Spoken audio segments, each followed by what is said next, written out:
Hollywood silver screen presenting space sweepers. कहानी की शुरुआत होती है सन 2092 से, यानी कि आज के वक्त से बहुत आगे की दुनिया, जहां पर अर्थ को दिखाया जाता है जिसकी हालत बहुत खराब हो चुकी है। अर्थ का अस्तित्व तो जल्दी खत्म होने वाला है, यानी कि यहाँ पर रहना बहुत मुश्किल हो जाएगा। इसीलिए कंपनी ने स्पेस में एक स्पेस स्टेशन को बनाया होता है जिसका वातावरण पूरी तरह से धरती की तरह होता है।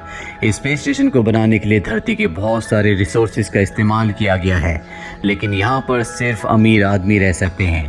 और जिसने स्पेस स्टेशन को बनाया है उसका नाम जेम्स है। जेम्स रिपोर्टर्स को बताता है कि मार्स में एक टेक्नोलॉजी को इस्तेमाल करके उसे पूरी तरह से पृथ्वी की तरह हरा भरा बना दिया गया है, जिसमें इंसान आराम से सांस ले सकते हैं और जल्द ही पूरी की पूरी आबादी को वहां पर शिफ्ट कर दिया जाएगा। जेम्स की बातों से ऐसा लगता है कि वो इंसानों को बिल्कुल भी पसंद नहीं करता, क्योंकि इंसानों ने अपनी धरती को खत्म कर दिया, उसके सारे रिसोर्सेज को इस्तेमाल कर दिया, इसीलिए वो इंसानों से नाराज होता है। लेकिन यहाँ पर एक रिपोर्टर उसकी बात को काउंटर करता है। वो कहता है कि आप यहाँ से मार्स पर जाने वाले हो, लेकिन आपने कभी उन लोगों के बारे में नहीं सोचा जो आज भी धरती पर रहते हैं।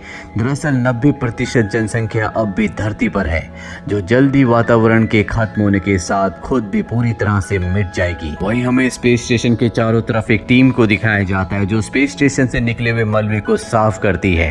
इन्हें स्पेस स्वीपर्स कहा जाता है। और जब ये अपने कंटेनर को खोलते हैं तो उसके अंदर एक बच्ची होती है जिसे ये अपने शिप में ले आते हैं। इस बच्ची का नाम डोरथी होता है, और जब ये डोरथी की डिटेल्स को चेक करते हैं तो इन्हें पता चलता है कि ये इंसान नहीं बल्कि एक आर्टिफिशियल इंटेलिजेंस है, जिसे कुछ दिन पहले एक टेररिस्ट ग्रुप ने अगवा कर लिया था। अगवा करने के बाद उसकी बॉडी के अंदर एक बॉम्ब को प्लांट कर दिया गया, जो कि बहुत ही खतरनाक है। ये सब जानने के बाद ये सब के सब डर जाते हैं। यहाँ पर डोरथी के बैग में एक सैटेलाइट फोन भी होता है, जिससे बार बार एक आदमी जिसका नाम डॉक्टर कैंग होता है उसे कॉल किया गया था। ये फैसला करते हैं कि ये उसे कॉल करेंगे और डोरथी के बदले उन टेररिस्ट से पैसों की डिमांड करेंगे। ये उसे कॉल करते हैं और बोलते हैं कि हमें $2 मिलियन चाहिए। वो इन्हें $2 मिलियन देने के लिए राजी हो जाता है, जिससे सब के सब बहुत खुश होते हैं। डोरथी के अंदर यहाँ पर खास पावर्स भी होती हैं। वो एक प्लांट को देखती है जो मर रहा होता है, पर वो उसे देखकर एक बार फिर से जिंदा कर देती है। वहीं जेम्स ने इन सब की बातें सुन ली होती है, यानी कि उसे अब डोरथी के बारे में पता है। ये सब के सब डोरथी को लेकर एक क्लब में जाते हैं, जहाँ पर डॉक्टर इन्हें $2 मिलियन देगा। लेकिन जब क्लब में सब डोरथी को देखते हैं तो सब के सब डर जाते हैं, क्योंकि सबको पता होता है कि डोरथी की बॉडी के अंदर बॉम्ब है।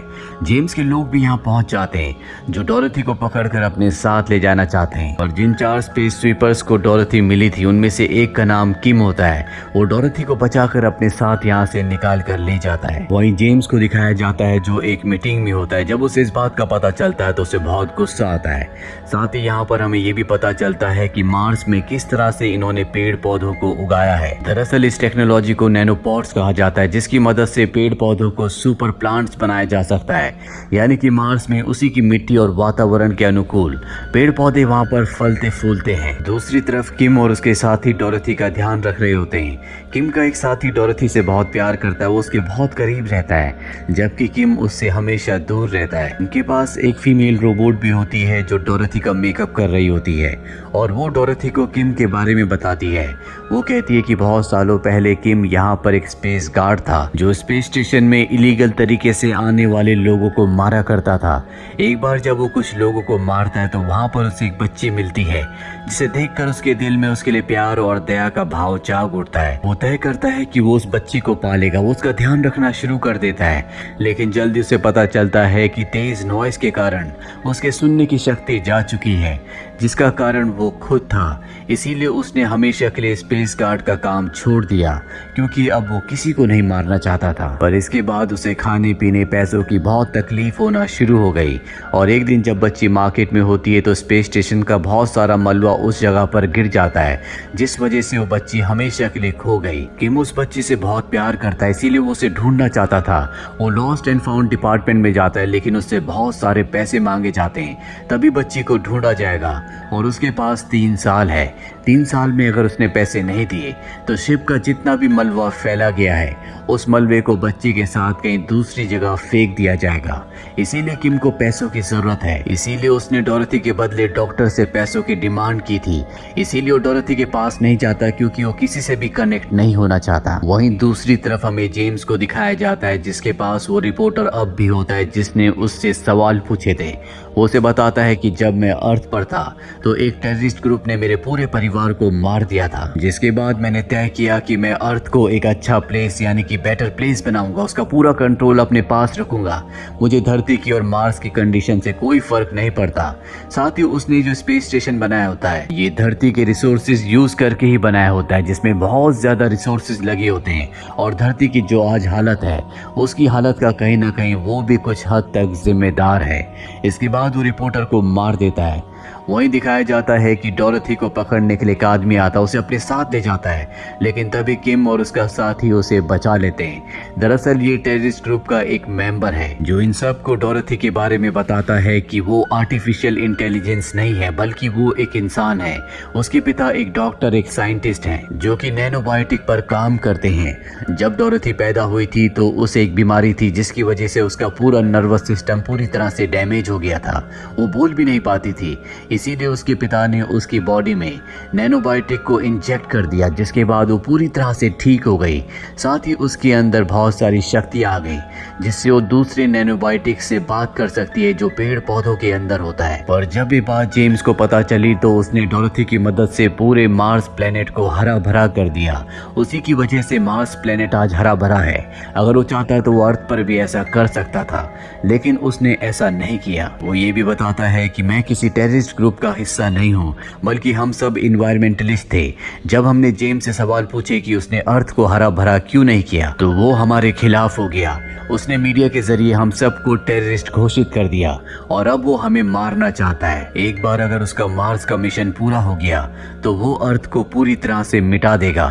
वो इंसानों से नफरत करता है, साथ ही वो डोरथी को भी मारना चाहता है और डोरथी को मारने का सिर्फ एक ही तरीका है, उसे 200 डिग्री सेल्सियस पर रखना होगा, जिसके बाद उसकी मृत्यु हो जाएगी। जिसके लिए जेम्स ने अंतरिक्ष में पूरी की पूरी एक फैक्ट्री तैयार की है जिसके अंदर हाइड्रोजन बॉम्ब्स हैं और उन बॉम्ब्स के बीचों बीच वो डोरथी को रखकर ब्लास्ट कर देगा। डोरथी का खात्मा हो जाएगा, साथ ही नैनोबॉट्स का भी, और वो फैक्ट्री नीचे अर्थ पर गिरेगी जिससे लगभग 30 लाख लोग मारे जाएंगे। अब यहाँ पर जेम्स के लोग पहुंच जाते हैं जो डोरथी को पकड़ना चाहते हैं, साथ ही इन सबको मारना चाहते हैं, पर डोरथी की मदद से सब के सब यहाँ से निकल जाते हैं। और अब ये डोरथी को उसके पिता जो कि वैज्ञानिक होते हैं उनके पास ले जाते हैं। डोरथी के पिता डोरथी को देखकर बहुत खुश होते हैं, पर अब यहाँ पर जेम्स भी अपने रोबोट के साथ पहुंच चुका है जो यहाँ पर डोरथी के पिता के साथ साथ बाकी सभी लोगों को मार देता है। पर किम और उसके तीनों साथी अब भी जिंदा है। किम की एक साथी के दांत के अंदर बॉम्ब होता है जिसे वो एक्टिवेट कर देती है, पर जेम्स को इस बात का पता होता है, इसीलिए वो उसे डिफ्यूज कर देता है। इसके बाद वो किम से कहता है कि मुझे पता है कि तुम्हें $2 मिलियन की जरूरत है ताकि तुम अपनी बेटी को ढूंढ सको।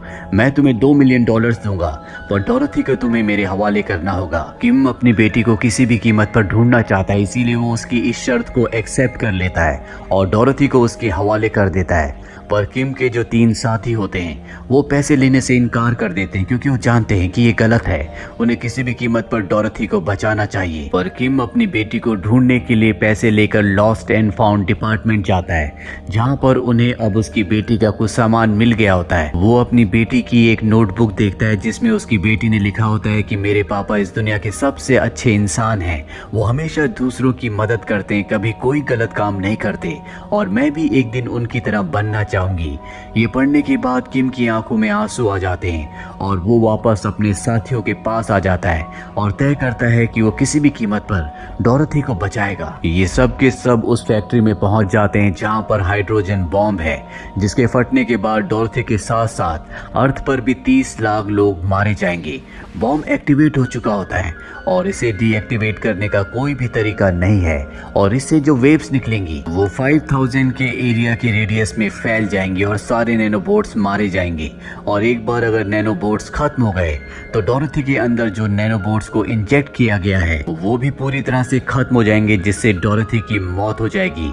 और अगर इन्हें डोरेथी को बचाना है, इस जगह को बचाना है, अर्थ को बचाना है, तो उन्हें इस फैक्ट्री को यहाँ से 5000 किलोमीटर दूर भेजना होगा। पर इससे पहले कि ये ऐसा करते, यहाँ पर जेम्स के कुछ लोग आ जाते हैं। किम का साथी उनसे लड़कर उन्हें मार देता है और अब वो इस फैक्ट्री को यहाँ से दूर ले जाना चाहते हैं, जो कि बहुत ही मुश्किल काम है। यहीं पर किम की जो साथी है, जिसका नाम जैंग है, जो ब्लास्ट करने वाली थी, वो स्पेस स्वीपर से मदद मांगती है और जेम्स की सारी हकीकत उन्हें बता देती है। जिसके बाद सभी स्पेस स्वीपर्स अपने स्पेसशिप से यहाँ पर आते हैं और जेम्स के सभी ड्रोन्स को मार गिराते हैं। अब ये इस फैक्ट्री को यहाँ से ले जाना शुरू करते, पर इससे पहले कि ये ऑर्बिट से बाहर निकलते, जेम्स भी अपना स्पेसशिप लेकर वहाँ पर पहुँच जाता है। वो इनके पीछे होता है। उसे पता चलता है कि डोरेथी इनके साथ नहीं है। दरअसल डोरेथी को इन्होंने स्पेस स्वीपर की शिप से यहाँ से दूर भेज दिया होता है। ये चारों समझ जाते हैं कि इनके पास जो हाइड्रोजन बॉम्ब है वो कभी भी फट सकता है, जिससे इन सब की मौत हो जाएगी। इसीलिए चारों के चारों एक दूसरे को अपना आखिरी गुड बाय कहते हैं। साथ ही इनके पीछे जेम्स का स्पेसशिप होता है, जिसका मतलब ये है कि अगर ब्लास्ट हुआ तो जेम्स भी मारा जाएगा। और अगले पल एक बहुत बड़ा ब्लास्ट होता है, जिससे जेम्स की मृत्यु हो जाती है। लेकिन डोरेथी दूर से, जिसके नैनोबोट्स अभी तक पूरी तरह सुरक्षित है, अपनी पावर से इन चारों को बचा लेती है। इसके बाद डोरेथी अपनी पावर से बार बार अर्थ पर जाकर वहां पर ग्रीनरी दोबारा पैदा करती है। अर्थ पहले की तरह हो जाती है, यानी कि बहुत जल्दी अर्थ पर किसी भी तरह का पॉल्यूशन, किसी भी तरह की ग्लोबल वार्मिंग नहीं होगी। वही किम, जो हमेशा अपनी बेटी को ढूंढा करता था, दरअसल उसकी बेटी उसी एक्सीडेंट में मारी गई थी जिसके बारे में उसे पता था। बस वो अपनी बेटी की डेड बॉडी को वापस पाना चाहता था, ताकि वो आखिरी बार अपनी बेटी को देख सके। इसीलिए वो पैसे इकट्ठे कर रहा था। और अब डोरेथी, जिसके अंदर कई सारी पावर्स हैं, वो अपनी पावर से उसकी बेटी का एक रिफ्लेक्शन क्रिएट करती है और किम अपनी बेटी को देख पाता है, जिससे उसे बहुत सुकून मिलता है। किम की बेटी उस इमेज में, उस रिफ्लेक्शन में उसके गले लग जाती है। वो उसे आखिरी बार गुड बाय कहता है। और इसी के साथ ये फिल्म, ये कहानी यहीं पर खत्म हो जाती है। उम्मीद करते हैं कि ये साइंस फिक्शन कहानी आपको पसंद आई होगी।